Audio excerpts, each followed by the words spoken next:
Baliw na siya. Ang isinigaw ng lalaking pinag-alayan ko ng buong buhay ko. Habang yakap niya ang kanyang kirida, sa loob ng sarili naming bahay dugo ang nakahandusay ako sa malamig na sahig. Wala kang kwenta, Tessa. Isang palamunin. Ang malupit niyang salita ay parang patalim.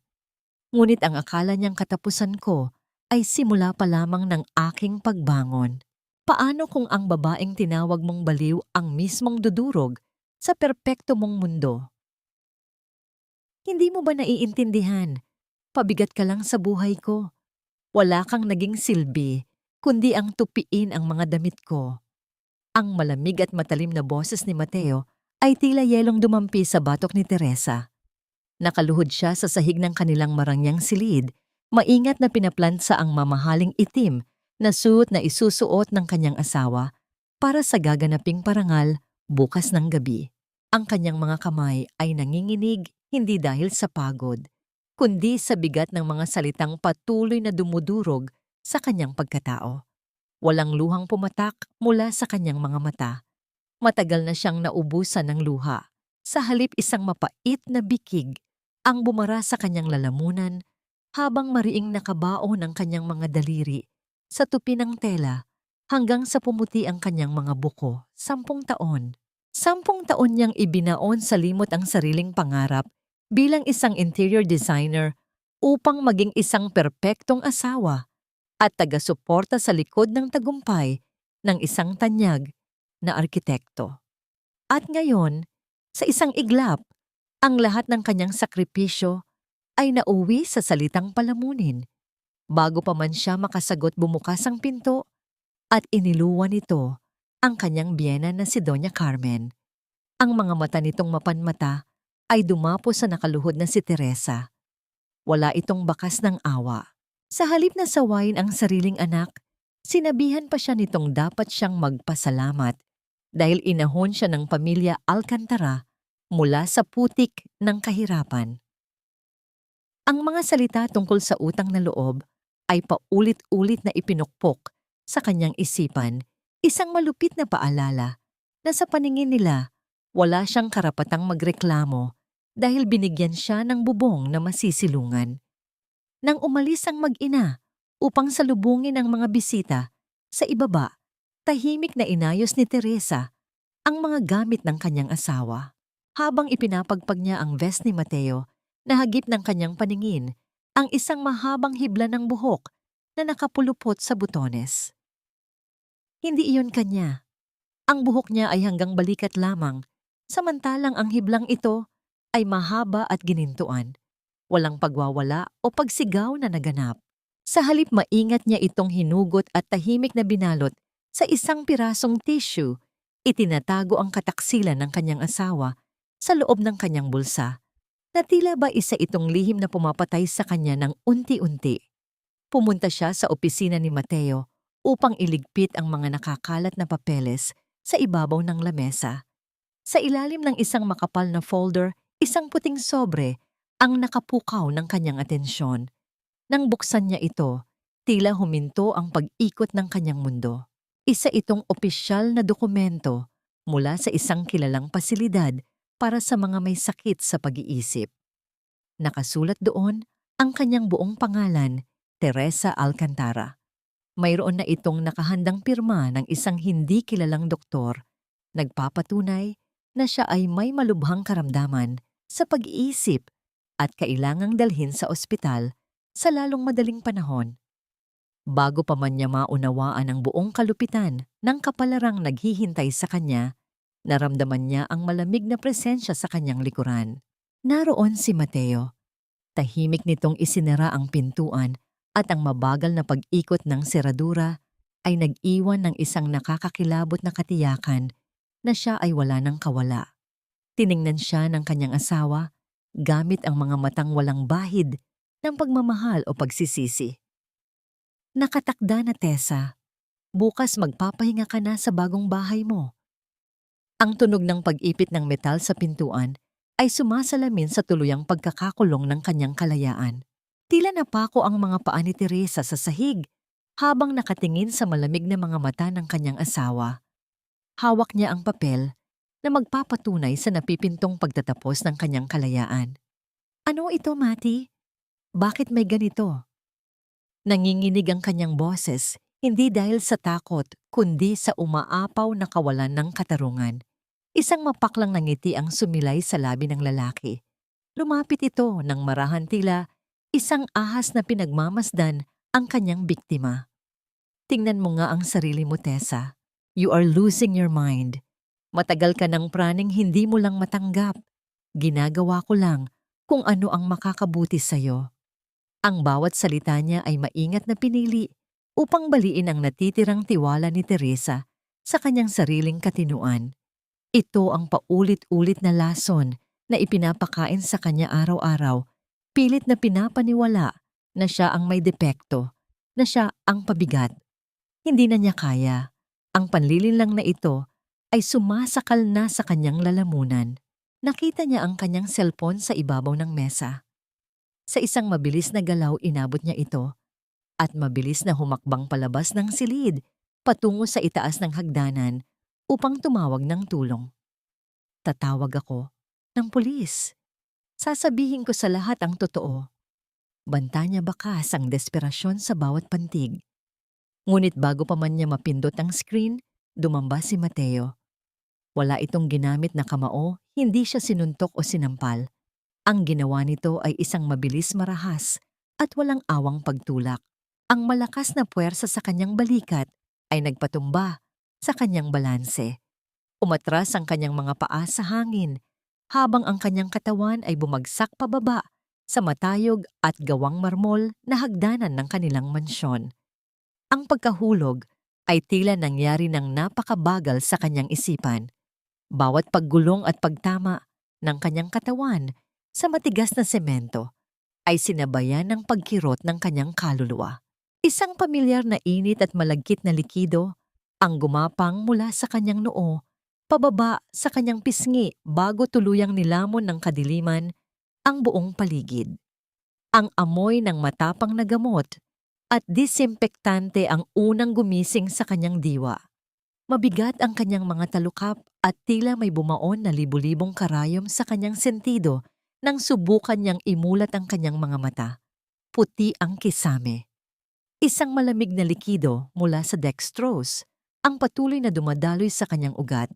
Wala na siya sa kanilang napakasakit na tahanan.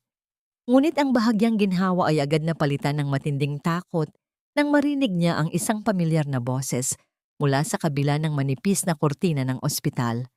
Puno ng paghikbi at pagmamakaawa ang tinig ni Mateo. "Doctor, please help my wife." Matagal na siyang may dinaramdam sa kanyang pag-iisip. Lubha siyang nalulungkot.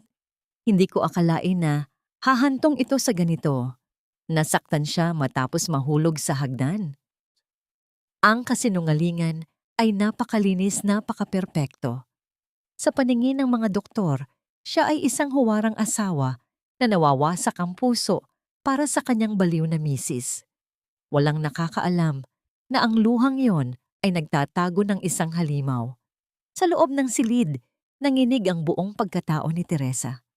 Ang puot ay tila kumukulong tubig sa kanyang dibdib, sinusunog ang kanyang mga baga, ngunit wala siyang lakas upang sumigaw. Paano niya lalabanan ng isang taong hawak ang simpatiya ng mundo? Sa gitna ng matinding sakit, kusang gumalaw ang kanyang mahinang kamay patungo sa bulsa ng kanyang suot na hospital gown. Hinahanap ng kanyang mga daliri ang cellphone na mahigpit niyang hawak bago siya inihulog ng kanyang asawa. Umaasa siyang iyon ang magiging sandata niya upang patunayan ang kanyang kwento. Ngunit kapakapan niya ang kawalan. Walang laman ang kanyang bulsa. Nawawala ang kanyang telepono. Nasaan na iyon? Sino ang nakakuha? Hinawi ang kurtina at pumasok ang liwanag kasama ang dalawang bulto ng tao. Isang doktor na may hawak na medical chart at sa tabi nito ay si Mateo. Ang mukha ng kanyang asawa ay basang-basa ng luha, puno ng kunwaring pagmamahal. Mabilis itong lumapit sa kanyang tabi at hinawakan ang kanyang kamay. Ang mukha nito ay nagpapahayag ng labis na pag-aalala para makita ng doktor, ngunit ang mga daliri nito ay mariing bumaon sa palad ni Teresa. Idiniin nito ang hawak hanggang sa halos mamuo ang dugo sa ilalim ng kanyang balat at mag-iwan ng pasa, isang tahimik at malupit na babala na hindi niya maaaring labanan ang senaryong inihanda nito. Yumuko si Mateo, inilapit ang bibig sa kanyang tainga habang nakaharang ang katawan sa paningin ng doktor at bumulong kasabay ng isang nakapangingilabot ng ngiti. Shh, mahal ko. Nandito na ang doktor para dalhin ka sa ward ng mga may sakit sa isip. Patuloy na nakabao ng mga kuko ni Mateo sa balat ni Teresa, isang tahimik na pagpapahirap na walang ibang nakakapansin. Sa mga sandaling iyon, pumasok ang isang lalaking nakaputing uniforme. Si Dr. Anton, taliwas sa mga naunang medical staff na nabulag sa husay ng pag-arte ni Mateo. May ibang talas ang mga mata ng doktor. Pinagmasdan niya ang humihikbing asawa at matapos ay ibinaling niya ang kanyang paningin sa pasyente.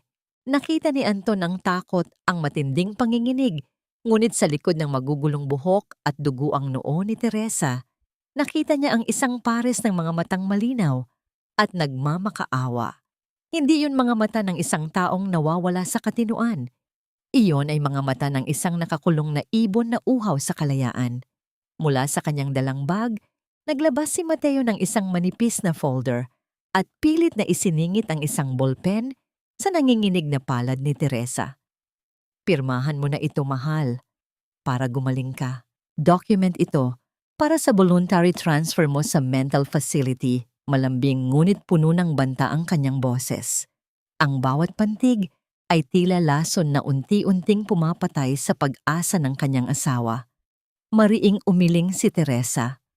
Ayaw niyang pumirma, ngunit ang takot sa kung ano ang kayang gawin ni Mateo pagkatapos ay nagpapahina sa kanyang mga tuhod. Bago pa man maidiin ang dulo ng ballpen sa papel, kalmadong namagitan si Dr. Anton. Sir, kailangan ko muna pong suriin ang pasyente para sa anumang internal injuries o nakatagong pasa bago tayo magproseso ng anumang paglilipat. Maaari po bang lumabas muna kayo ng saglit? Mahigpit at pormal ang tono ng doktor, walang iniiwang puwang para sa pagtutol. Nakita ni Teresa ang panandaliang paggalaw ng panga ni Mateo dahil sa inis. Ngunit upang mapanatili ang imahe ng isang perpektong asawa, sa harap ng propesyonal wala itong nagawa, kundi ang dahan-dahang bitawan ang kanyang kamay at lumabas ng silid. Nang sumara ng tuluyan ng pinto, hinila ng doktor ang makapal na kurtina, paikot sa kama, tuluyang ikinukubli si Teresa mula sa mapanuring mata ng mundo sa labas. Nagbago ang ihip ng hangin sa loob ng maliit na espasyo, naging tahimik at payapa. Maingat na inangat ni Dr. Anton ang manggas ng hospital gown ni Teresa. Doon sa ilalim ng maputlang balat, tumambad ang mga nanilaw at nangingitim na pasa. Mga lumang bakas ng isang pagmamalupit na hindi ginamitan ng kamao, kundi ng mahigpit na pagkurot at paghatak sa mga panahong walang nakatingin.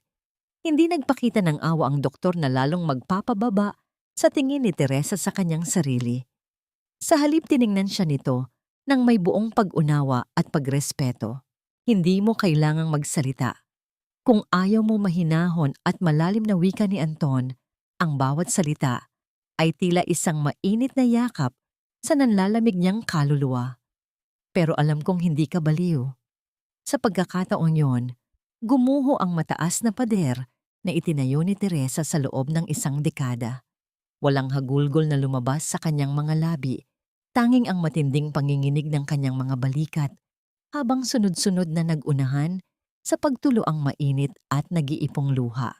Ang luhang 10 taon niyang pinigil dahil palaging ipinapamukha sa kanya na siya ang may mali.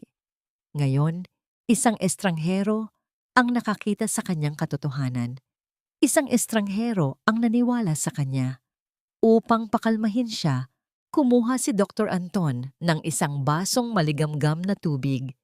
Ngunit hindi niya ito direktang iniabot sa mga kamay ni Teresa. Alam niyang ang isang taong sanay sa pananakit ay madaling mabigla sa anumang pisikal na kontak. Sa halip maingat niya itong ipinatong sa maliit na lamesa sa tabi ng higaan at humakbang patalikod. Binigyan niya ng ligtas na espasyo ang babae. Ang simpleng paggalang na ito sa kanyang distansya ay nagdulot ng kakaibang kurot sa puso ni Teresa, isang pakiramdam ng pagpapahalaga na matagal na niyang nakalimutan. Habang pinagmamasdan niya ang maamong mukha ng doktor, isang katanungan ang nabuo sa kanyang isipan. Bakit napakatalas ng pakiramdam ng lalaking ito? Bakit handa siyang sumalungat sa utos at impluwensya ng isang tanyag na arkitektong tulad ni Mateo Alcantara? May anino ng kalungkutan sa mga mata ni Anton na tila nagsasabing hindi ito ang unang pagkakataon na nakakita siya ng ganitong uri ng pagdurusa. Ngunit ang panandaliang kapayapaan ay biglaang winasak ng dahas. Marahas na nahawi ang kurtina, nagpapasok ng malamig na hangin at matinding pangamba. Nakatayo roon si Mateo, ang kanyang mukha ay hindi na nagtatago ng galit. Sa kanyang likuran ay dalawang malalaking lalaking nakasuot ng uniforme ng pasilidad para sa mga may karamdaman sa isip. Tapos na ang oras ng pag-arte, Tessa. Malamig at matigas na utos ng kanyang asawa. Ilipat na siya. Sa likod ng mga lalaki umalingaw-ngaw ang pag-ikot at pag-inggit ng mga gulong ng isang bakal na higaan na unti-unting inilalapit patungo sa kanya, nagdadala ng nakakabinging banta ng tuluyang pagkakakulong. Mahigpit na kumapit ang mga nanginginig na daliri ni Teresa sa malamig na bakal ng higaan. Ayaw niyang magpadala. Ang bawat paghatak ng mga lalaking may uniforme ng pasilidad para sa mga may sakit sa isip ay sinuklian niya ng pilit na pagmamatigas ng kanyang katawan. Nanlalamig ang kanyang buong pagkatao sa matinding takot na baka tuluyan na siyang makulong sa isang mundong hindi niya kinabibilangan. Bago pa man tuluyang makuha si Teresa at maisakay sa dalang higaang, may gulong humakbang pasulong si Dr. Anton at matapang na hinarang ang daan ng dalawang lalaki. Itigil ninyo iyan. Matigas at formal na utos ng doktor. Ang kanyang boses ay umaalingaw-ngaw ng awtoridad na nagpatahimik sa buong silid. Bilang attending physician, idinedeklara kong ang pasyenteng ito ay may matinding concussion, dulot ng pagkahulog. Delikadong ilipat ang kanyang katawan sa loob ng 24 na oras. Kung ipipilit ninyo mananagot kayo sa batas. Nakita ni Teresa ang pagtalim ng mga mata ni Mateo. Gustong sumabog ng lalaki sa galit dahil may sumalungat sa kanyang plano. Ngunit dahil kailangan nitong panatilihin ang imahe ng isang mabuting asawa, napilitan itong umurong. Pinangigilan nito ang sariling panga bago dahan-dahang tumango at inutusan ng mga lalaking lumabas muna.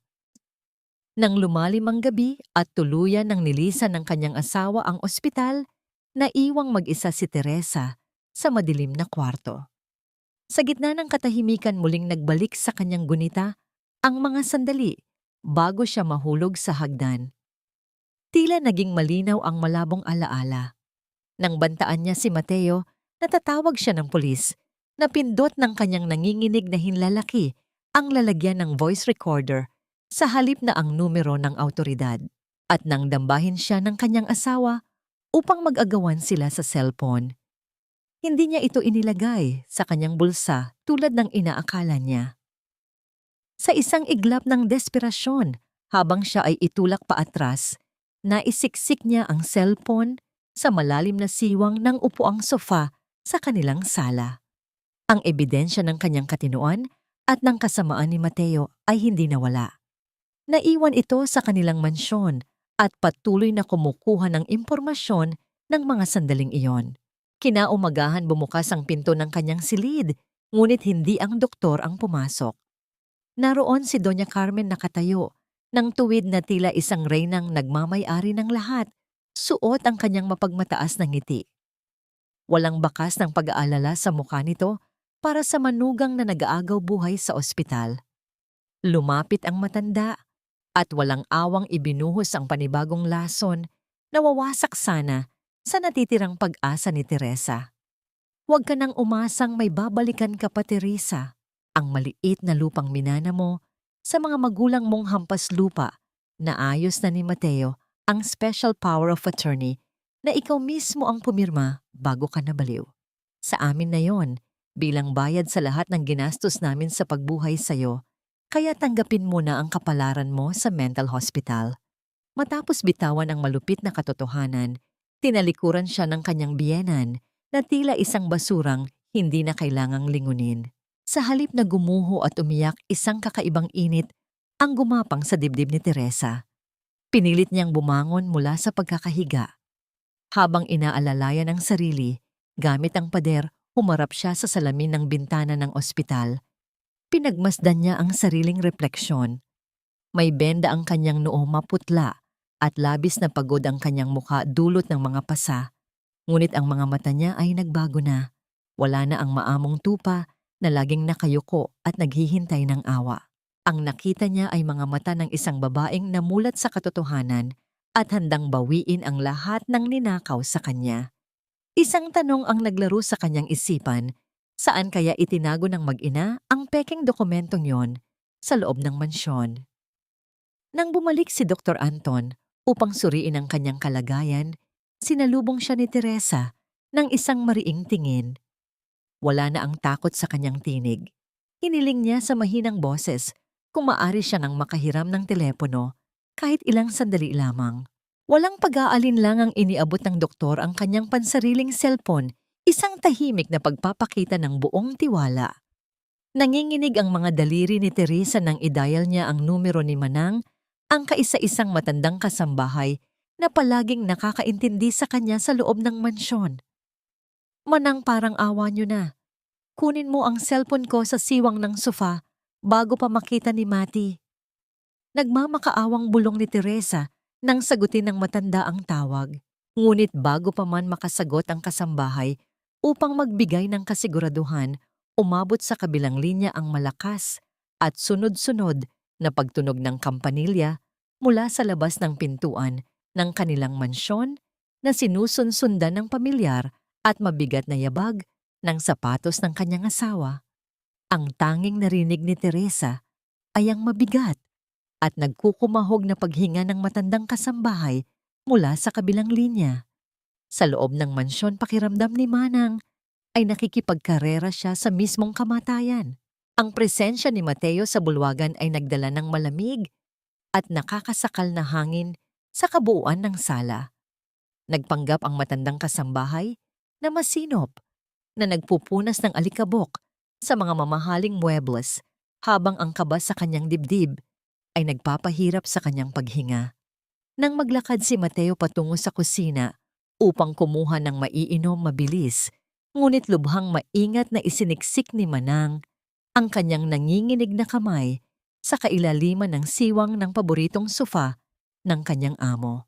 Kinapa niya ang madilim at masikip na espasyo hanggang sa maramdaman ng kanyang mga daliri ang malamig na salamin ng cellphone. Agad niya itong hinugot at ibinulsa sa ilalim ng kanyang makapal na apron, eksakto sa paglingon ni Mateo na may dalang baso ng tubig. Walang napansin ang lalaki na natili ang mapagmataas nitong tindig habang nag-utos na ihanda ang kanyang mga damit para sa ospital. Samantala, bawat segundo sa loob ng puting silid ng ospital ay tila isang buong taon para kay Teresa. Nakaupo siya sa gilid ng kama, mahigpit na nakayapos sa kanyang sariling mga braso dahil sa labis na pagkabalisa. Upang pakalmahin siya, pinili ni Dr. Anton na manatili sa isang maliit na upuan sa sulok ng silid. Hindi ito nagsalita ng mga walang kwentang pangako. Tahimik lamang itong nagbabasa ng mga medical records, ngunit ang kanyang simpleng presensya ang paminsan-minsang pag-angat ng kanyang paningin upang siguruhing maayos ang kalagayan ni Teresa, ay nagbigay ng isang kakaibang uri ng kapayapaan na matagal na niyang pinangungulilaan. Isang tahimik na pag-asa na nagsasabing may taong handang magbantay sa kanya laban sa mga halimaw ng kanyang buhay. Kinahaponan dumating si Manang bitbit ang isang maliit na bag ng mga damit bilang palusot sa mga bantay. Nang makalapit sa higaan, lumuluhang iniabot ng matanda ang cellphone mula sa ilalim ng mga kumot. Puno ng luha at pasasalamat ang mga mata ni Teresa nang hawakan niya ang aparato. Ang kanyang nanginginig na mga daliri ay marahang humaplos sa ibabaw ng makinis na screen, tila inaaruga ang nag-iisa niyang salbabida sa gitna ng malupit na bagyo na naglulunod sa kanyang pagkatao. Agad niyang binuksan ang voice recorder at itinapat ito sa kanyang tainga. Mula sa aparato malinaw na umalingaw-ngaw ang boses ni Mateo at ni Doña Carmen, inilalahad ang kanilang kasakiman tungkol sa pagpaplano ng paglipat ng titulo ng lupa at ang panadya nitong pagtulak sa kanya upang magmukha siyang nawawala sa katinoan. Ang bawat salitang binitawan nila sa recording ay parang matatalim na patalim na muling sumugat sa kanyang diwa. Ngunit sa halip na manliit at umiyak, isang nag-aapoy na puot ang namuo sa kanyang dibdib. Hawak na niya ang sandata para sa kanyang kalayaan. Subalit nang sulyapan niya ang tuktok ng screen, tila binuhusan ng yelo ang kanyang buong katawan. 5% na lamang ang natitirang baterya ng cellphone at wala siyang anumang dalang charger. Isang maling galaw at mawawala ang pagkakataong iparinig sa mundo ang katotohanan. Bago pa man niya maitago ang aparato sa ilalim ng kanyang unan, bumukas ang pintuan ng silid. Pumasok si Mateo, ngunit hindi ito nag-iisa. Kasama nito ang presidente ng isang malaking kumpanya ng arkitektura, ang pinakamahalagang kliyente na nagbibigay ng yaman at kapangyarihan sa kanyang asawa. Agad na nagbago ang anyo ni Mateo, nagsuot ito ng maskara ng isang asawang labis na nagdurusa. Lumapit ito at pilit na hinawakan ang kamay ni Teresa sa harap ng matandang panauhin. Mr. President, ito po ang asawa ko. Kahit ganito ang kalagayan niya, hindi ko siya iiwan. Wika ni Mateo puno ng pagkukunwari at pekeng kabutihan na tila isang martir na iniaalay ang sarili para sa pag-ibig. Ngunit sa likod ng maamong tinig na yon at mga luhang namumuo sa kanyang mga mata, nakita ni Teresa ang malinaw na pagguhit ng isang malupit at nanlilibak na ngiti sa labi ng kanyang asawa. Patuloy sa pag-arte si Mateo sa harap ng pangulo ng kumpanya. Maingat niyang hinaplos ang buhok ni Teresa habang siya ay nakahiga. Sa paningin ng matandang panauhin, isa itong larawan ng wagas na pag-ibig at walang hanggang pag-aaruga. Ngunit sa likod ng matamis na ngiting iyon, mariing ibinaon ni Mateo ang kanyang mga kuko sa anit ng kanyang asawa. Ang matalim na kirot ay gumapang sa buong ulo ni Teresa, isang malupit na paalala ng kanyang kawalang lakas sa kamay ng isang halimaw. Pinigil niya ang kanyang paghinga, pilit na kinimkim ang umaapaw na pandidiri, habang nararamdaman ang bawat pagdiin ng mga daliring dati niyang minahal ng buong tapat. Dahil sa kalagayan ngayon ng misis ko, mas naintindihan ko kung gaano kahalaga ang pagkakaroon ng maayos na mental health facilities. Wika ni Mateo, ang boses ay sadyang pinababa upang magpahiwatig ng kunwaring pighati. Kaya naman ang charitable project natin na ito, Mr. President, ay iniaalay ko ng buong puso para sa kanya. This project is dedicated to her. Gagawin ko ang lahat para gumaling siya at mabigyan ng maayos na pangangalaga. Sumegunda naman si Doña Carmen na kanina pa nakatayo sa gilid ng silid. Kumuha ito ng panyo at marahang pinunasan ang mga pekeng luhang nagbabadyang tumulo mula sa kanyang mga mata. Nagpanggap itong isang maunawain at nagdurusang ina na walang ibang hangad kundi ang kabutihan ng pamilya. Ang pagbabalat kayong ito ay tila asidong dahan-dahang sumusunog sa pagkatao ni Teresa, lalo na nang hawakan pa ng kanyang biyenan ang kanyang balikat nang may pakunwaring pagmamahal. Labis na naantig ang pangulo ng kumpanya sa dramang inihain ng mag-ina. Napagpasyahan itong isagawa ang formal na pagpirma ng kontrata para sa malaking proyekto sa mismong lobby ng ospital upang ipakita sa publiko at sa mga imbitadong mamamahayag ang mabuting layunin ng kanilang samahan. Inalalayan ni Mateo si Teresa na makaupo sa isang wheelchair sa pilitan siyang isinama sa labas ng kwarto upang maging isang buhay na palamuti sa kanyang perpektong entablado ng kasinungalingan. Nang makarating sila sa siksikang pasilyo, patungo sa lobby, sinalubong sila ng sunod-sunod na pagkislap ng mga ilaw mula sa kamera ng mga reporter. Tumingala si Teresa at nakita niya ang mukha ni Mateo. Punong-puno ito ng pagmamalaki at kayabangan. Nakangiti ang lalaki kampanteng-kampante na tuluyan na niyang naputol ang mga pakpak ng kanyang asawa. Ngunit sa gitna ng pag-aakalang siya ay nag-iisa na lamang sa laban na hagip ng mga mata ni Teresa ang isang figura na nakatayo mula sa di kalayuan. Naroon si Dr. Anton malapit sa istasyon ng mga nurse. Hindi ito lumapit walang anumang salitang binitawan, ngunit nang magtama ang kanilang mga paningin, dahan-dahang tumango ang doktor. Ang simpleng galaw na yon ay isang tahimik na pag-asa na nagbigay ng panibagong lakas sa napapagod niyang kaluluwa. Isang pagpapatunay na mayroon pa ring naniniwala sa kanyang katotohanan. Sa kabila ng nakuhang tapang, mabilis na bumayo ang kaba sa dibdib ni Teresa.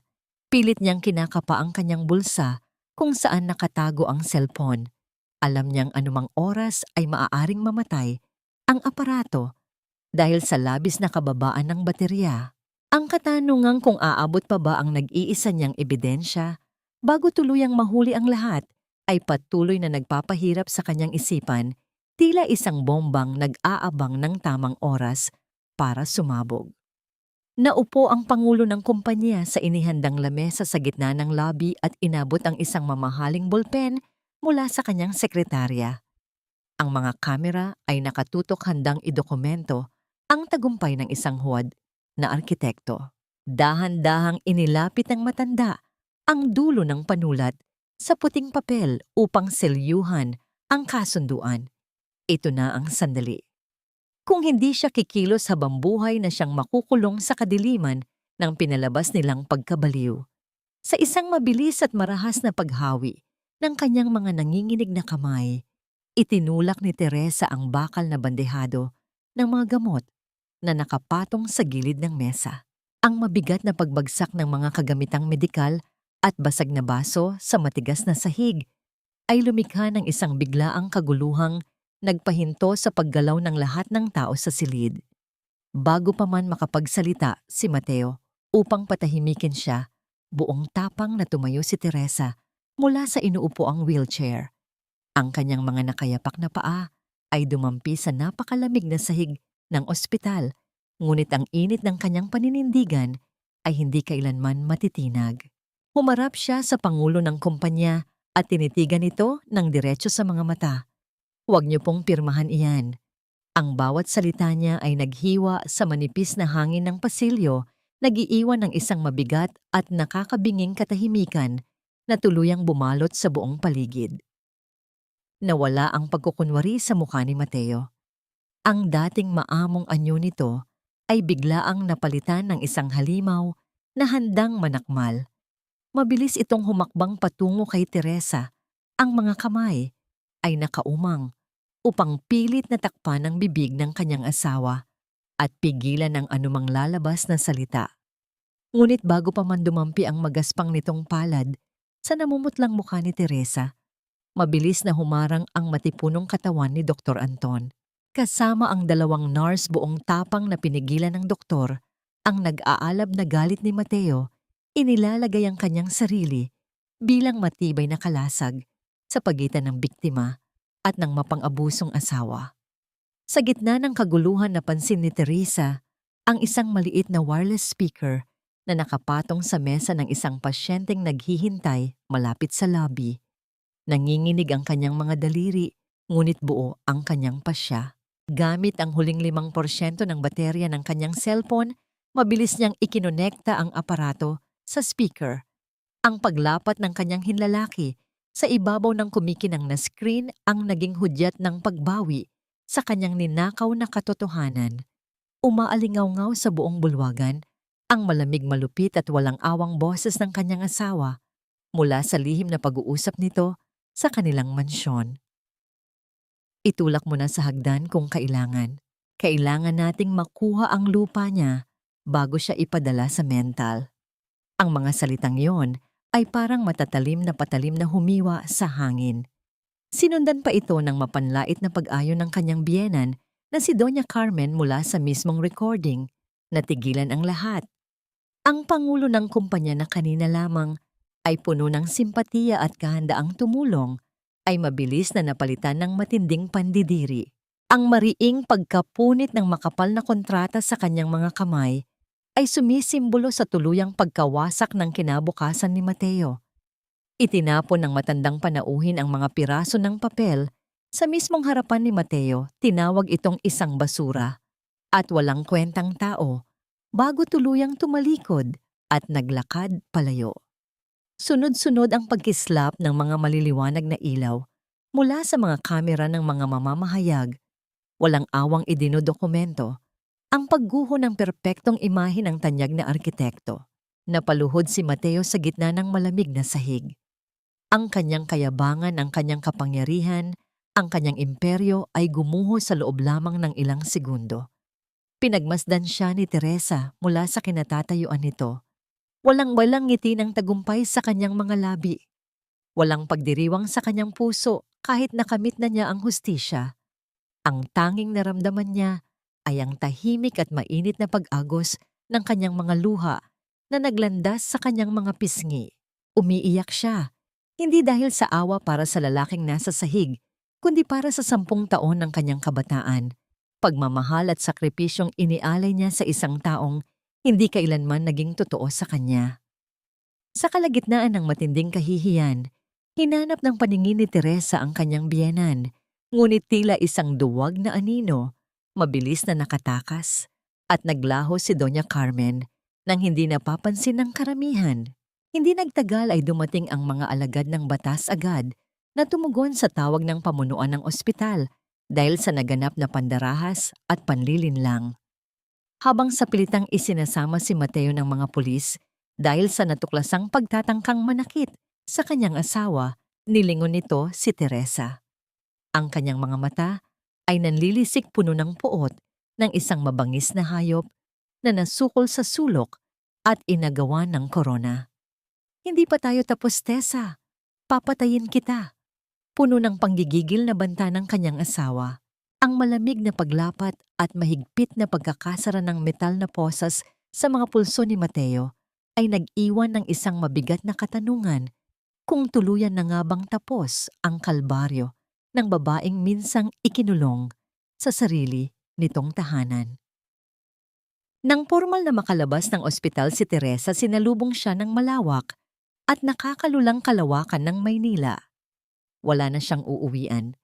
Ang mansyon na nagsilbing gininto ang hawla niya sa loob ng isang dekada ay kasalukuyang nasa ilalim ng mainit na usaping legal. Sa kanyang pag-asa na may matitira pa sa kanyang maliit na ipon, dumiretso siya sa isang bangko, subalit isa pang malupit na katotohanan ang sumampal sa kanya. Gamit ang impluensya at natitirang koneksyon ng kanyang asawa, bago ito tuluyang maimbestigahan, matagumpay nitong napigil at naipasara ang lahat ng kanilang bank accounts. Wala siyang makuhang pera. Lumabas siya ng gusali nang walang anumang bitbit, kundi ang kaunting barya sa kanyang bulsa at ang nipis ng damit na kanyang suot. Bumuhos ang malakas na ulan, tila nakikisimpatiya ang kalangitan sa kanyang kalungkutan. Ang malamig na tubig ay walang ampat na bumagsak sa kanyang mukha at sumuot sa kanyang mga damit, ngunit sa halip na umiyak at magmukmok, itinaas ni Teresa ang kanyang paningin. Walang luhang kumawala sa kanyang mga mata. Sa unang pagkakataon, naramdaman niyang tila hinuhugasan ng ulan ang lahat ng dumi, pang-aabuso at sakit na idinikit sa kanyang pagkatao ng apelyidong Alcantara. Malaya na siya. Sa gilid ng kalsada, napansin niya ang isang maliit na panaderya na naglalabas ng mainit na singaw ng bagong lutong tinapay. Ginamit niya ang natitirang barya sa kanyang palad upang bumili ng isang pirasong pandesal. Habang hawak ang nag-iinit na tinapay na nagbibigay ng kaunting ginhawa sa kanyang nanlalamig na mga daliri, nakita niya ang isang asong gala na nanginginig sa ilalim ng maliit na silong ng isang tindahan. Walang pag-aalinlangang hinati ni Teresa ang tinapay. Ibinigay niya ang kalahati sa hayop. Nang kainin iyon ng aso at tumingin sa kanya na may wagas na pasasalamat, isang kumpol ng matagal nang namatay na damdamin ang nabuhay sa kanyang dibdib. Sumingilay ang isang payapa at totoong nangiti sa kanyang mga labi, isang nangiting 10 taon niyang ibinaon sa limot. Sa gitna ng kanyang tahimik na pagngiti, napansin niyang tumigil ang pagbagsak ng ulan sa kanyang ulunan kahit patuloy pa rin ang madilim na kalangitan sa pagluha. Nang lumingon siya, nakita niya si Dr. Anton. Maingat nitong pinapayungan si Teresa, ibinabangga ang sariling balikat sa lamig ng hangin upang siguraduhing hindi mababasa ang babae. Walang halong awa ang tingin ng doktor, puro pag-unawa at malalim na respeto ang mababakas sa maamo nitong mukha. May maliit na apartment ang tiyahin ko. Pwede kang tumira doon pansamantala. Kalmadong alok ni Anton. Ang kanyang tinig ay tila isang matibay na haligi sa gitna ng unos na bumabayo sa buhay ng babae. Umiling si Teresa. Hindi niya gustong maging pabigat kanino man, lalo na sa taong nagligtas na sa kanya mula sa impyerno. Iginiit niyang hindi niya tatanggapin ang tulong ng walang kapalit at nagmakaawang hayaan siyang magtrabaho bilang tagapaglinis ng apartment at ng maliit na kapihan sa ibaba nito upang mabayaran ang kanyang matutuluyan. Nakita ni Anton ang determinasyon sa mga mata ng babae, kaya hindi na siya nakipagtalo. Isang matipid at mainit na ngiti ang isinukli ng doktor, sumasang-ayon sa pagnanais nitong tumayo sa sariling mga paa. Habang naglalakad sila, sa ilalim ng iisang payong isang tahimik na tanong ang patuloy na bumabagabag sa isipan ni Teresa. Bakit laging naroon ang lalaking ito sa mga oras na kailangan niya ng masisilungan? Anong malalim na sugat? Kaya ang itinatago ng doktor sa likod ng kanyang mga nag-aarugang mata. Pagsapit ng gabi sa inuupahang maliit na silid, naramdaman ni Teresa ang pagod ngunit may kasama itong kakaibang ginhawa. Ligtas siya sa 4 na sulok ng simpleng kwarto. Nakaupo siya sa gilid ng kama nang biglang magliwanag ang screen ng kanyang telepono na nakapatong sa mesa. Isang mensahe ang pumasok mula sa isang hindi kilalang numero. Nang basahin niya ang nilalaman nito, tila nanigas ang dugo sa kanyang mga uugat. Inisip mo bang makakatakas ka ng ganoon kadali? Ang tanging sumagot sa nakakakilabot na mensaheng iyon ay ang patuloy at marahas na paghampas ng malalaking patak ng ulan sa salamin ng kanyang bintana, nagdadala ng malamig na babala na ang bagyo sa kanyang buhay ay hindi pa tuluyang natatapos. Unti-unting nagkakulay ang malamig at madilim na mundo ni Teresa sa loob ng maliit at simpleng apartment. Sa bawat paggising niya sa umaga, wala na ang mabigat na presensya ng panlalait at panliliit. Nagsimula siyang magtrabaho bilang tagapaglinis sa kapihan ng tiyahin ni Dr. Anton sa ibaba ng gusali. Ang kanyang mga kamay, na dati ay nanginginig sa tuwing inaayos ang mga gamit ni Mateo, ngayon ay kumikilos ng may tiyak at payapang kumpas. Sa paglipas ng mga araw, hindi lamang alikabok ang kanyang inalis.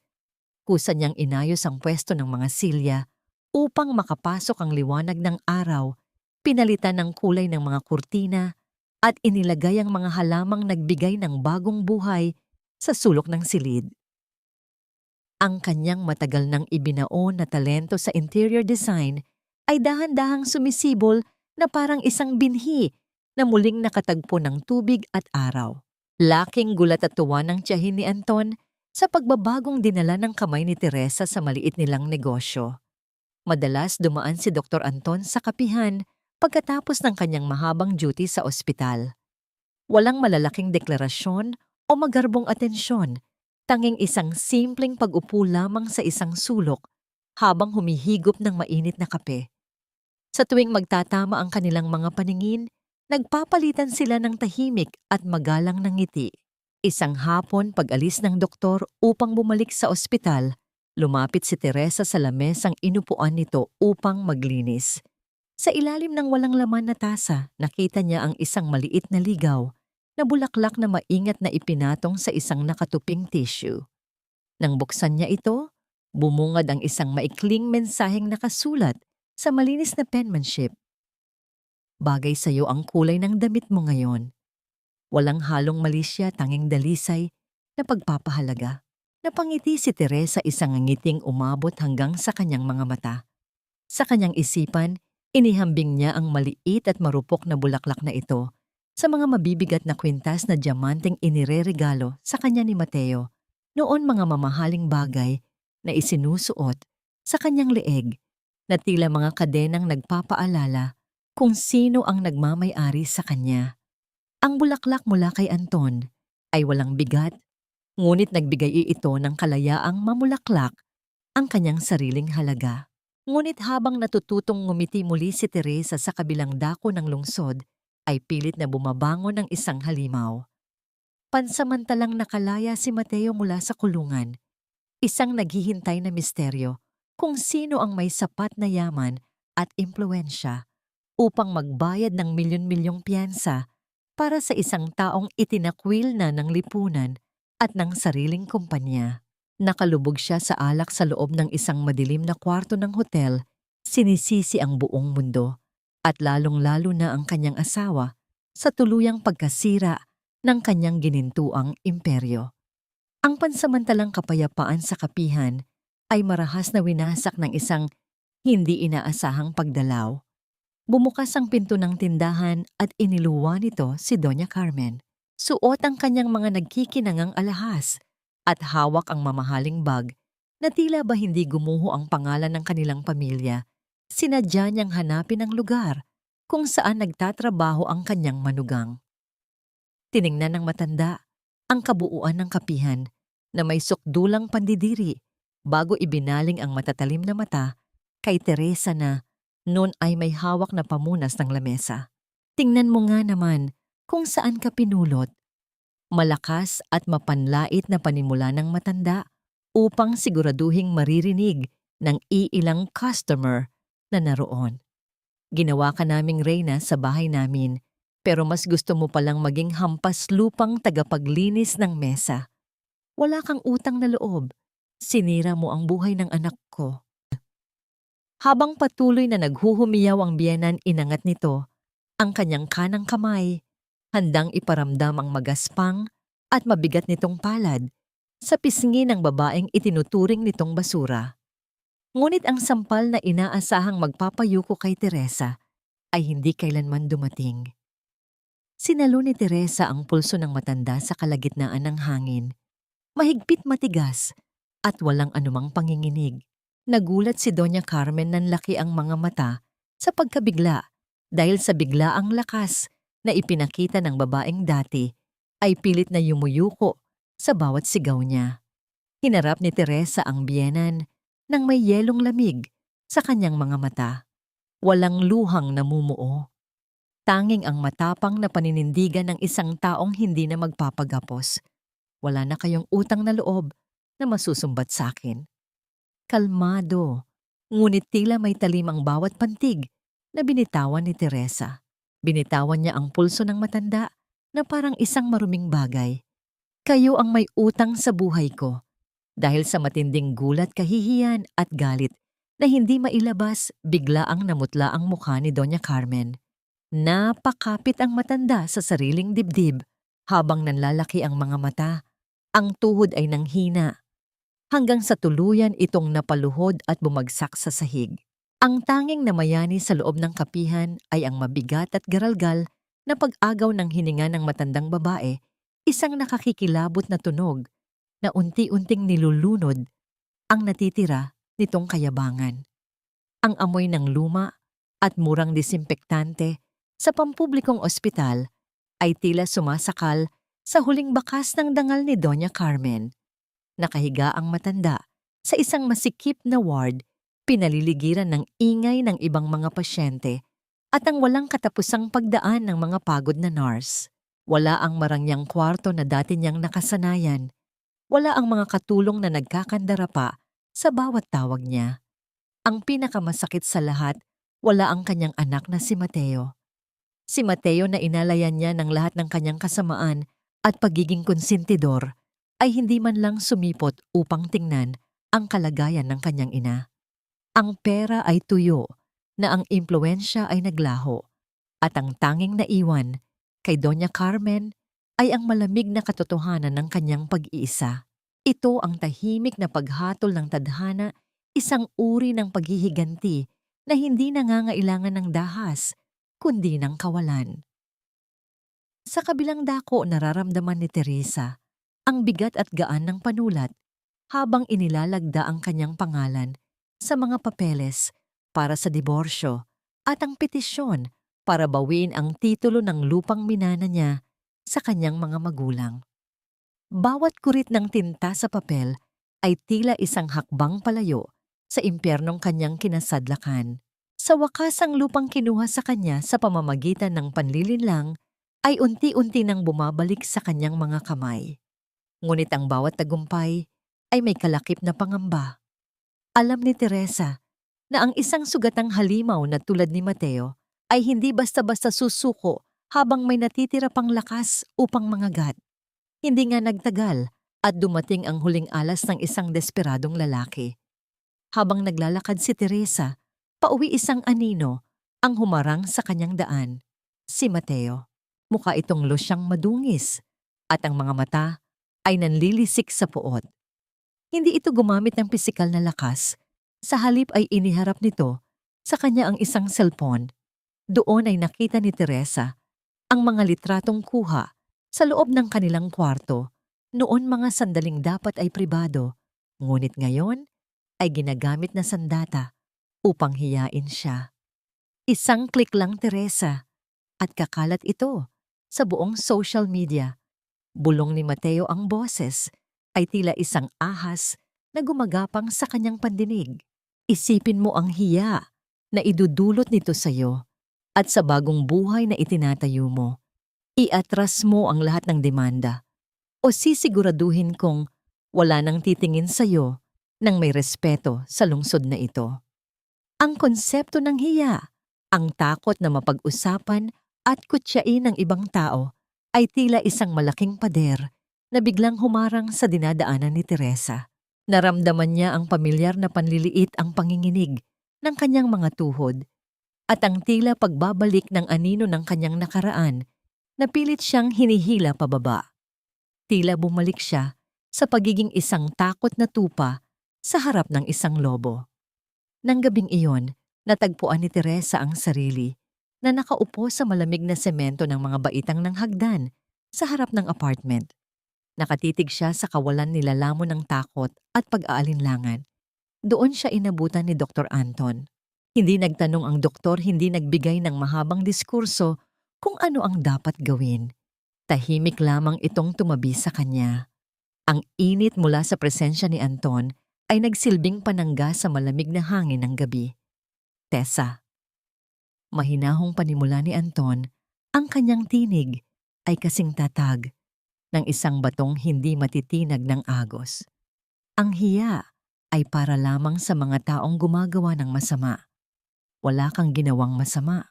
Ang taong gumagamit ng mga bagay na yan upang manakit ay siyang tunay na dapat mahiya.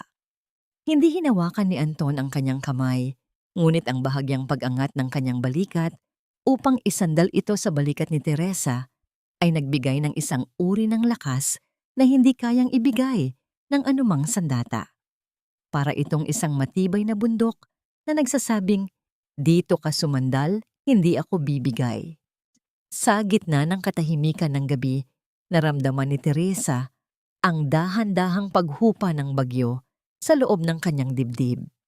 Ang bawat tibok ng puso niya ay tila nakahanap ng bagong kumpas, isang kumpas na puno ng determinasyon at hindi na muling magpapadala sa pananakot.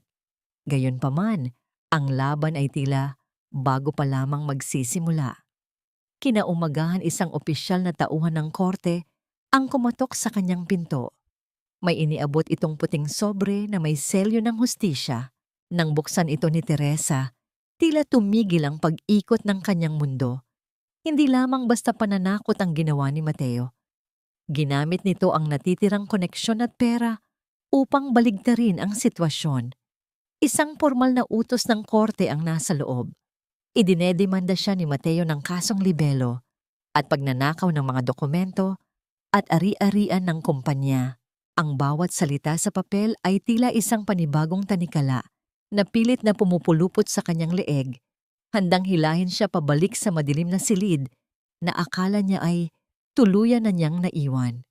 Mariing nayakap ni Teresa ang dokumento sa kanyang dibdib hanggang sa malukot ang mga gilid nito. Ang puting papel ay naging simbolo ng huling pagsisikap ng isang dyablo upang sirain ang kanyang muling pagkabuhay. Habang nakatingin sa kawalan isang malaking katanungan ang naiwan sa kanyang isipan, may kakayahan pa ba siyang bumangon kung ang mismong batas ay pilit na ginagamit laban sa kanya? Ang pasilyo ng korte ay nababalot ng isang uri ng lamig na tila tumatagos sa buto, isang katahimikang binabasag lamang ng mabagal na yabag ng mga sapatos sa makintab na sahig. Sa gitna ng tensyon naglakad si Teresa nang may taas noo at tuwid na likod. Wala na ang malalaking t-shirt at kupas na pambahay na dati niyang suot upang ikubli ang kanyang pagkatao. Ngayon suot niya ang isang puting bihis na siya mismo ang nagdisenyo at nagtahi isang simbolo ng kanyang muling pagkabuhay mula sa abo ng pananakit. Ang bawat hibla ng tela ay nagpapaalala sa kanyang kakayahan at sining na matagal na niyang kinalimutan para sa isang lalaking hindi marunong magpahalaga. Sa loob ng silid hukuman naroon si Mateo, nakaupo sa tabi ng kanyang mamahaling abogado.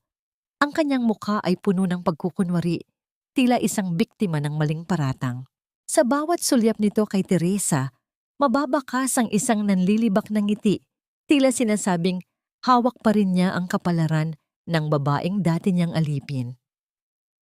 Ang mabigat na paghampas ng kahoy na martilyo sa lamesa ng hukom ay naghudyat ng pagsisimula ng paglilitis, isang tunog na nagpatigil sa lahat ng bulungan at nagbigay daan sa isang labanang higit pa sa batas. Ito ay laban para sa kanyang dangal. Tumayo ang abogado ni Mateo, ang boses ay puno ng pambabatikos at pangmamaliit. Your Honor, malinaw na ang babaeng ito ay walang kakayahang pangasiwaan ng mga ari-arian.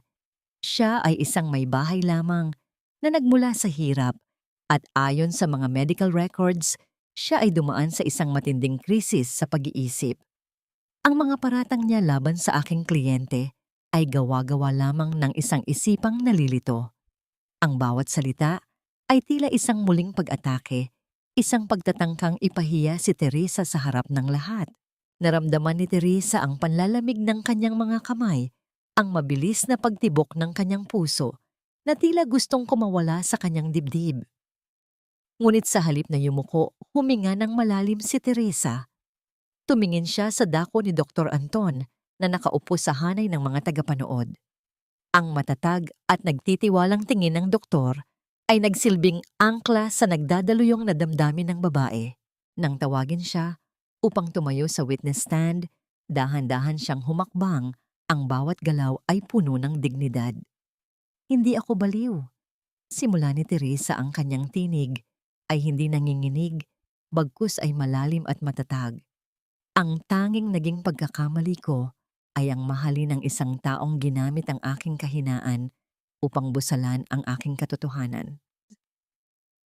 Inilabas niya ang mga dokumentong matagal na niyang pinaghandaan, mga katibayan ng mga transaksyong pinansyal na nagpapatunay na unti-unting binubulsa ni Mateo ang pera mula sa kanyang minanang lupa upang pondohan ang maluluhong bisyo nito at ang kanyang kerida. Ang bawat papel na inilatag niya ay tila isang matalim na espada na humihiwa sa mga kasinungalingan ni Mateo. Nang makita ni Mateo na unti-unting kumakampi ang ebidensya kay Teresa, na wala ang kanyang pagtitimpi. Ang maskara ng isang edukadong arkitekto ay tuluyang natanggal. Tumayo siya at sumigaw sa gitna ng korte. Ang kanyang mukha ay namumula sa matinding puot. Wala kang alam, Teresa, akin. Ang lahat ng yan dahil ako ang nagpalago sa pamilyang ito habang wala kang ginagawa kundi ang magmukmok. Ang kanyang marahas na paghampas sa lamesa at ang nanlilisik niyang mga mata ay naging sapat na ebidensya para sa hukom at sa lahat ng naroon kung anong uri ng panganib ang hinarap ni Teresa sa loob ng 10 taon. Ang desisyon ng korte ay tila isang matamis na awit sa pandinig ni Teresa. Ang titulo ng lupain ay opisyal na ibinalik sa kanya at ang mga kasong isinampa ni Mateo ay ibinasura dahil sa kawalan ng basihan at dahil sa napatunayang pandaraya. Sa pagtatapos ng paglilitis habang inililigpit ang kanyang mga gamit, nararamdaman ni Teresa ang unti-unting pagluwag ng buhol sa kanyang dibdib. Ang bawat buntong hininga ay tila naglalabas ng lahat ng laso ng nakaraan. Habang lumalabas ng silid hukuman, nakasalubong niya ang kanyang asawa, nakasalukuyang pinapaliwanagan ng kanyang abogado tungkol sa susunod na hakbang. Huminto si Mateo at tumitig kay Teresa. Wala na ang sigaw, wala na ang galit. Ang tanging naiwan ay isang pares ng mga matang puno ng kawalan ng pag-asa, isang pagtingin na tila ba sa unang pagkakataon ay napagtanto nitong siya na ang talunan. Ang katahimikan sa pagitan nila ay nababalutan ng isang mabigat na pait, isang paalala ng isang pag-ibig na naging abo dahil sa kasakiman. Naroon si Anton, naghihintay sa labas ng pintuan. Hindi ito nagsalita, lumapit lamang ito at dahan-dahang inilahad ang kanyang kamay upang alalayan si Teresa pababa ng mga hagdanan ng korte. Ang mainit na dampi ng palad ng doktor sa kanyang siko ay nagbigay ng isang kakaibang uri ng kapanatagan, isang pangako na ang bawat hakbang niya mula ngayon ay hindi na niya gagawing mag-isa.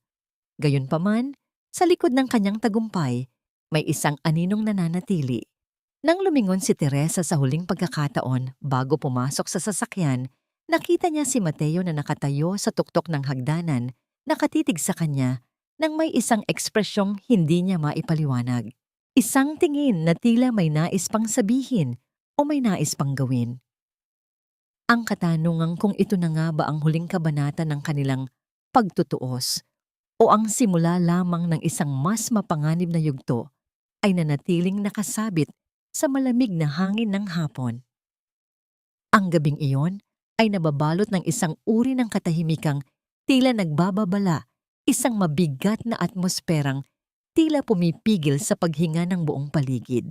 Pagod na umuwi si Teresa sa kanyang maliit na apartment bitbit ang tagumpay mula sa korte, ngunit may kasamang kakaibang bigat sa kanyang dibdib.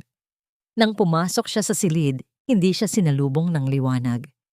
Ang marahang pagpihit niya sa switch ng ilaw ay walang idinulot na pagbabago na natiling balot ng kadiliman ang buong kwarto. Doon sa anino ng sulok naramdaman niya ang isang presensyang hindi dapat naroroon. Amoy ng alak at desperasyon ang biglang humalo sa hangin. Bago pa man siya makahakbang palabas, isang mabilis na bulto ang sumunggab sa kanya. Isang magaspang na kamay ang marahas na tumakip sa kanyang bibig, sapat na upang pigilan ang anumang sigaw na lalabas. Ang bawat hibla ng kanyang buhok ay tila nabanat nang maramdaman niya ang mahigpit na pagkakahawak, dito hinihila ang kanyang ulo patingala. Sa harap ng kanyang mukha nakita niya ang nanlilisik na mga mata ni Mateo, mga matang wala na sa katinuan puno ng pait ng isang talunang hari.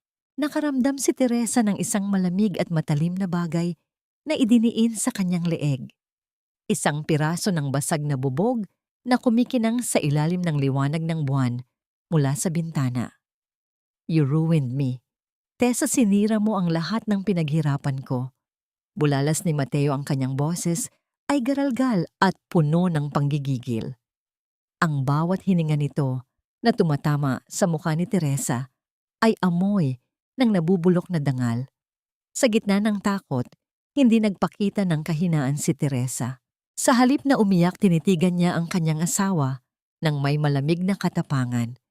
Ang 10 taon ng pagtitiis ay nagbigay sa kanya ng sapat na lakas upang hindi na muling manginig sa harap ng kanyang mapangapi. Hindi ko sinira ang buhay mo, Mati. Kalmadong sagot ni Teresa, ang kanyang boses ay tila isang malalim na ilog na hindi natitinag ng bagyo. Ikaw ang sumira sa sarili mo. Mas pinili mo ang kasakiman kaysa sa katotohanan. Ngayon gusto mong mamatay bilang isang talunan? Gawin mo. Pero tandaan mo, makukulong ka bilang isang kriminal na walang iniwang legacy, kundi kahihiyan, hindi bilang isang arkitekto. Ang mga salitang ito ay tila mga palasong tumama sa tanging bagay na mahalaga kay Mateo, ang kanyang ego. Ang kamay ng lalaki na hawak ang bubog ay nagsimulang manginig. Ang kanyang pag-aalinlangan ay naging sapat na pagkakataon. Ang pinto ng apartment ay biglang bumukas nang malakas nagpapasok ng liwanag mula sa pasilyo at ang mabilis na pagpasok ng mga alagad ng batas. Sa likod nila, naroon si Anton. Ang mukha ay puno ng matinding pag-aalala at takot na hindi niya maikubli. Ang doktor ay nakaramdam ng hindi magandang kutob nang hindi sumasagot si Teresa sa kanyang mga mensahe, kaya agad siyang tumawag ng tulong at sumunod dito. Sa isang iglap na ilayo si Teresa mula sa panganib at mabilis na nakuha ng mga pulis si Mateo. Ang tunog ng mga bakal na posas na muling sumasara sa mga pulso ni Mateo ay tila huling tuldok sa mahabang kabanata ng kanilang pagdurusa. Nang matiyak na ligtas na ang lahat, mabilis na lumapit si Anton kay Teresa. Hindi ito nagsalita, ngunit ang kanyang mga braso ay tila kusang bumukas upang magbigay ng masisilungan. Ang matipunong katawan ng doktor ay nanginig sa labis na ginhawa nang maramdaman niyang ligtas na ang babaeng lihim niyang iniingatan. Ibinaba ni Anton ang kanyang ulo sa balikat ni Teresa, humihinga ng malalim habang pilit na pinapakalma ang sariling puso. Ang tahimik na sandaling iyon, ang init ng kanilang pagkakalapit sa gitna ng magulong silid, ay nagpahayag ng higit pa sa anumang salita. Iyon ang unang pagkakataon na hinayaan ni Anton na makita ni Teresa ang kanyang sariling kahinaan, isang kahinaang nagmumula sa takot na mawala ang taong nagbigay ng bagong kulay sa kanyang mundo. Kinaumagahan, habang sinusubukan ni Teresa na ayusin ang kanyang sarili sa tulong ni Anton, isang balita ang dumating na nagdala ng panibagong pait. Ang kanyang biyenan na si Doña Carmen ay isinugod sa isang charity ward dahil sa isang matinding stroke. Ang matandang babae na dati ay nababalot ng ginto at kayabangan ay kasalukuyang nakahiga sa isang masikip na kama, hindi makapagsalita at hindi makagalaw. Wala ang kanyang anak sa kanyang tabi at wala rin ang mga kaibigang dati ay nakapaligid sa kanya.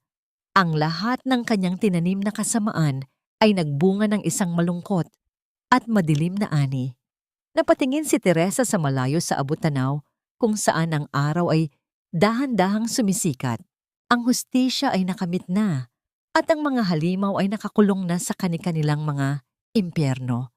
Ngunit habang tinitingnan niya ang kanyang mga palad, ang katanungang kung kaya ba niyang tuluyang burahin ang anino ng nakaraan upang bigyang daan ng isang bagong simula, ay nananatiling nakabitin sa hangin, tila isang mahiyaing ligaw na bulaklak na nag-aalinlangang mamukad sa gitna ng mga guho.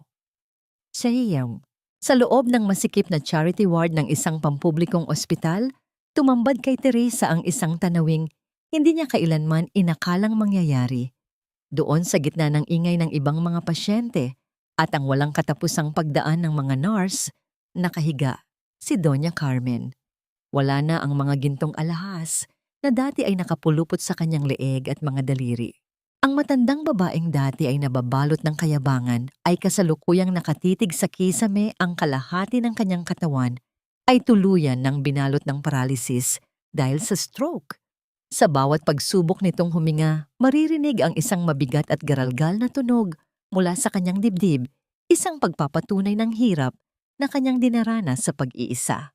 Ang kanyang mga mata na dati ay puno ng pangmamaliit ay bakas ngayon ng pagsisisi at matinding takot habang nakatitig sa manugang na dati niyang itinuring na basura. Hindi nagdala ng puot o sipayo si Teresa. Lumapit siya sa gilid ng higaan at maingat na ipinatong ang isang basket ng sariwang prutas sa maliit na lamesang gawa sa kinakalawang na bakal. Kinuha niya ang resibo ng kanyang binayarang hospital bill para sa unang buwan ng pananatili ng matanda at inilagay ito sa tabi ng baso ng tubig. Tumingin siya ng diretso sa mga mata ni Doña Carmen. Ang kanyang tinig ay mahinahon, ngunit may dalang pinal na pasya. Pinapatawad ko na kayo sa lahat ng pasakit na idinulot ninyo sa akin. Bulong ni Teresa, ang bawat salita ay tila isang pagbaklas sa mga tanikalang matagal nang nakagapos sa kanyang puso. Pero hindi ko na kayo responsibilidad. Ang utang na loob na paulit-ulit ninyong isinumbat sa akin ay binabayaran ko na ngayon sa huling pagkakataon. Malaya na ako at malaya na rin kayo sa anumang pananagutan ko.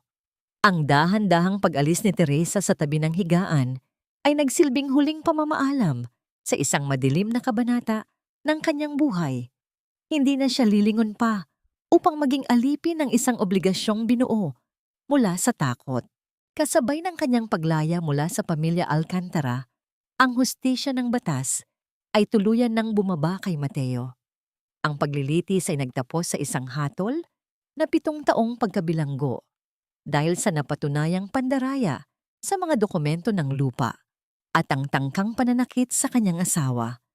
Sa huling sandali bago siya dalhin sa loob ng kulungan, ang dating tanyag na arkitekto ay tila isang anino na lamang ng kanyang dating sarili. Ang kanyang mga mata ay nanatiling nakatitig sa kawalan, ang kanyang mga labi ay bumubulong ng mga pangalan ng mga proyektong hindi na kailanman matatapos. Sa loob ng madilim na selda, unti-unting nilamon ng ilusyon ang isipan ni Mateo pilit na itinatayo sa kanyang gunita ang isang imperyong matagal na palang gumuho. Sa pampang ng ilog Pasig, huminto si Teresa habang ang araw ay dahan-dahang lumulubog. Sa abot tanaw nagbibigay ng kulay kahel at purpura sa langit ng Maynila. Kinuha niya mula sa kanyang bulsa ang gintong singsing na simbolo ng 10 taon ng kanyang pagkakaalipin. Pinagmasdan niya ito sa huling pagkakataon. Ang kinang nito ay hindi na nagdadala ng ligaya, kundi mga alaala ng isang pangakong naging lason. Sa isang payapang paggalaw ng kanyang kamay, hinayaan niyang mahulog ang singsing sa madilim na agos ng tubig. Ang paglubog nito ay lumikha ng maliliit na bilog sa ibabaw ng ilog bago tuluyan ng nilamon ng kailaliman. Walang tunog na narinig, tanging ang tahimik na pagtanggap ng tubig sa huling piraso ng kanyang nakaraan. Nang tumalikod siya mula sa ilog, naramdaman ni Teresa ang gaan ng bawat hakbang. Ang hangin ng hapon ay tila humahaplos sa kanyang mukha, nagdadala ng bango ng bagong pag-asa. Naglakad siya patungo sa isang maliit na matbang na kapapirma lang niya ng kontrata para sa kanyang bagong opisina. Nang buksan niya ang pintuan, tumambad sa kanya ang isang silid na puno ng liwanag. Doon sa gitna ng silid nakatayo si Anton, na may hawak na konang pintura. Ang kanyang uniforme ay may mga batik ng puting kulay mula sa pagpipinta ng mga pader. Ang naging pagsalubong ng mga mata nito ay puno ng init at isang pangakong ang bawat bukas ay hindi na niya kailangang harapin ng mag-isa. Isang tanong ang nananatili sa puso ni Teresa habang pinagmamasdan ng doktor, sapat na ba ang katahimikan ng kasalukuyan upang tuluyang mapatahimik ang mga panaghoy ng kanyang kahapon? Ang bawat kumpas ng lapis ni Teresa sa ibabaw ng malinis na papel ay puno ng tiyak na buhay at direksyon. Wala na ang panginginig ng kanyang mga daliri na dati ay dulot ng takot at pag-aalinlangan. Sa loob ng kanyang maliit ngunit maliwanag na opisina na pinangalanan niyang Tierra, ang amoy ng bagong liyab na kahoy at sariwang pintura ay nagsilbing pabango ng kanyang kalayaan. Ang silid na ito ay hindi lamang isang lugar ng trabaho. Ito ang kanyang pahayag sa mundo na ang isang pusong binalot ng anino ay may kakayahan pa ring lumikha ng sining at kagandahan. Ang 10 taon na iginugol niya sa pag-aayos ng buhay ng ibang tao ay tapos na At ngayon, ang bawat disenyo na kanyang ginagawa ay salamin ng sarili niyang muling pagsilang. Isang hapon, habang abala si Teresa sa pag-aayos ng mga sample ng tela at kulay, bumukas ang pintuan at pumasok ang isang pamilyar na kinitang tao. Ang presidente ng malaking kumpanya ng arkitektura na dating kliyente ni Mateo ay naroon bitbit ang isang nangiting puno ng paghanga at pagkilala. Hindi ito napunta roon upang magdala ng gulo, kundi upang mag-alok ng isang malaking proyekto. Nagtataka ako noon kung bakit tila nawala ang init at kaluluwa sa mga huling disenyo ni Mateo, pag-amin ng matandang lalaki habang pinagmamasdan ng mga gawa ni Teresa. Ngayon ko lang napagtanto na ang tunay na kislap ng kanyang mga blueprints ay nagmumula pala sa'yo. Ikaw ang puso ng lahat ng yon, Teresa. At gusto kong ikaw ang humawak sa bagong disenyo ng aming punong tanggapan. Anging mga salitang iyon ay tila isang haplos sa mga sugat ng kanyang nakaraan. Sa loob ng maraming taon, ipinaniwala sa kanya ni Mateo na wala siyang silbi, na siya ay isang palamunin lamang. Ngunit sa harap ng pagkilalang ito, tuluyan ng gumuho ang huling pader ng kanyang kawalan ng tiwala sa sarili. Sa iya, tinanggap ni Teresa ang proyekto nang may buong pagpapakumbaba at pasasalamat, batid na ang kanyang talento ay hindi kailanman nawala. Ito ay pansamantala lamang na naikubli ng isang malupit na anino. Sa gitna ng kanyang mabilis na pag-angat, nanatili sa kanyang tabi si Anton. Hindi ito lumayo, hindi ito nang agaw ng eksena, at lalong hindi ito nagpakabayani.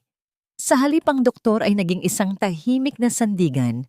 Madalas itong tumutulong sa pag-aayos ng mga mabibigat na kagamitan o simpleng pagdadala ng pagkain sa mga gabing inaabot si Teresa ng puyat sa pagtatapos ng kanyang mga drawing. Ang kanilang samahan ay lumago ng walang pagmamadali. Tila isang mahiyaing munting halaman na dahan-dahang sumisibol sa ilalim ng banayad na sikat ng araw. Isang gabi, habang ang paligid ay nababalot na ng katahimikan at ang tanging liwanag ay nagmumula sa maliit na lampara sa mesa ni Teresa, nakita ni Anton na napatitig ang babae sa isang partikular na detalye ng kanyang gawa. Napansin ng doktor na may isang lala ng buhok na humarang sa paningin ni Teresa. Hindi na nag-isip pa si Anton. Dahan-dahan siyang lumapit at maingat na hinawi ang buhok na iyon upang ilagay sa likod ng tainga ng babae. Ang sandaling iyon ay tila tumigil ang pag-ikot ng mundo. Ang malapit na distansya ng kanilang mga mukha ay nagbigay daan upang marinig ang bawat malalim at mabilis na paghinga ng isa't isa. Ang bawat pintig ng puso ni Teresa ay tila isang mabilis na kumpas na nagpapahayag ng isang damdaming matagal na niyang pinipigilan. Hindi siya lumayo.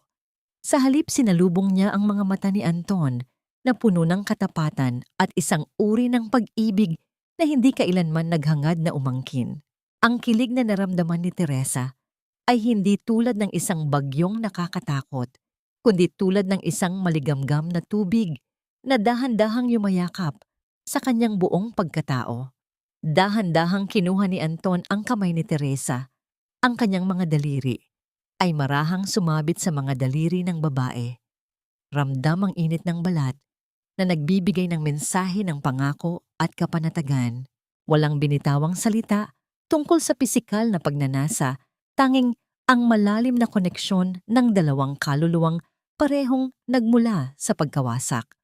Ang katahimikan sa loob ng opisina ay nabasag lamang ng dahan-dahang tumingin si Anton nang diretso sa mga mata ni Teresa. Ang kanyang tinig ay bahagyang garalgal dahil sa emosyon. Teresa, hindi na ako makapaghintay na makita ang bawat tagumpay mo. Pero gusto ko ring malaman, sa bawat hakbang mo, pasulong may puwang pa ba para sa akin sa tabi mo? Ang katanungang iyon ay nanatiling nakabitin sa hangin, tila isang mahalagang bahagi ng isang disenyo na naghihintay ng huling guhit upang maging ganap at perpekto. Ang sagot na magpapasya sa susunod na kabanata ng kanilang mga buhay ay naghihintay na lamang sa mga labi ni Teresa. Ang katanungan ni Anton ay nanatiling nakabitin sa hangin, tila isang marupok na hibla ng sutla na naghihintay na mahuli ng banayad na simoy ng hangin. Sa loob ng maliit na opisina ng tiyera, ang tanging maririnig ay ang malalim at nag-uunahang paghinga ng dalawang tao na pilit na pinatatahimik ang kani-kanilang kaba. Tinitigan ni Teresa ang mga kamay ni Anton na kasalukuyang nakahawak sa kanya. Ang init na dumadaloy mula sa balat ng doktor ay hindi nagdadala ng takot o pagkabigla, kundi isang uri ng kapayapaan na tila isang maligamgam na tubig na humuhugas sa bawat natitirang lamat ng kanyang nakaraan. Dahan-dahang inangat ni Teresa ang kanyang paningin upang salubungin ang mga mata ni Anton. Nakita niya roon ang lahat ng katapatan na ipinagkait sa kanya ng mahabang panahon. Wala itong bahid ng pagnanais na umangkin o maghari-harian. Sa halip ang nakita niya ay ang isang lalaking handang maghintay, isang taong marunong rumespeto sa bawat hangganan na kanyang itinayo para sa sariling proteksyon. Isang matamis at banayad na ngiti ang sumilay sa mga labi ni Teresa, ang uri ng nangiti na hindi napilit kundi kusa at nagmumula sa kailaliman ng kanyang kaluluwa. Hindi na ako ang babaeng kailangang iligtas, Anton, mahinahong tugon ni Teresa. Ang kanyang tinig ay matatag, wala nang bahid ng pag-aalinlangan. Tapos na ang mga araw na kailangan ko ng isang bayani na kukuha sa akin mula sa apoy. Bahagyang lumambot ang ekspresyon ng mukha ni Anton, ngunit hindi ito bumitaw sa kanyang kamay. Ang dahan-dahang pagdiin ng kanyang mga daliri ay tila isang piping pagsang-ayon sa lakas na ipinapakita ng babae. Alam ko, Tessa, bulong ng doktor ang boses, ay puno ng malalim na paghanga. Kaya nga hindi ako narito para iligtas ka. Gusto kong maglakad sa tabi mo, hindi sa unahan mo. Hindi kita pangungunahan at hindi kita pag-iiwanan. Gusto ko lang na sa bawat tagumpay mo ako ang unang papalakpak para sa'yo. Ang mga salitang iyon ay tila huling piraso ng puzzle na bumuo sa bagong larawan ng buhay ni Teresa. Hindi niya mapigilan ang mabilis na pagtibok ng kanyang puso, isang uri ng kilig na hindi nakakasakal kundi nagbibigay ng pakpak. Sa isang banayad na galaw hinayaan ni Teresa na mas lalong lumapit ang kanyang katawan kay Anton. Isang mainit at matagal na yakap ang namagitan sa kanila.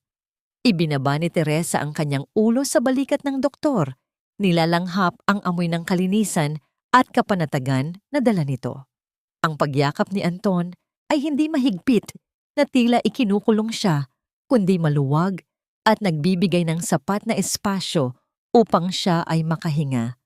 Ang bawat buntong hininga na pinakawalan ni Teresa ay tila naglalabas ng huling bakas ng pagod mula sa 10 taong pakikipaglaban sa dilim.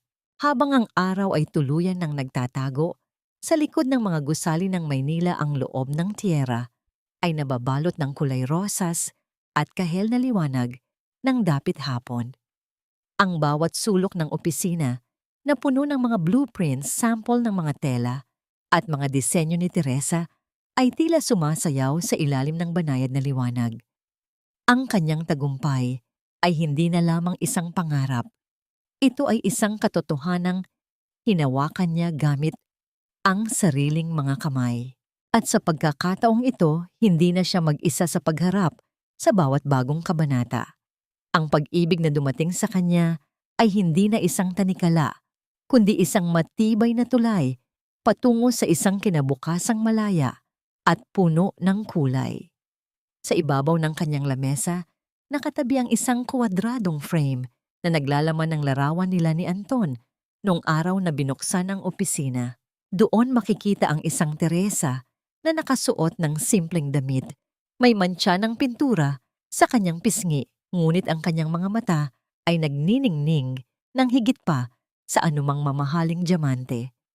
Sa tabi niya naroon si Anton, nakatingin sa kanya ng may buong pagmamalaki.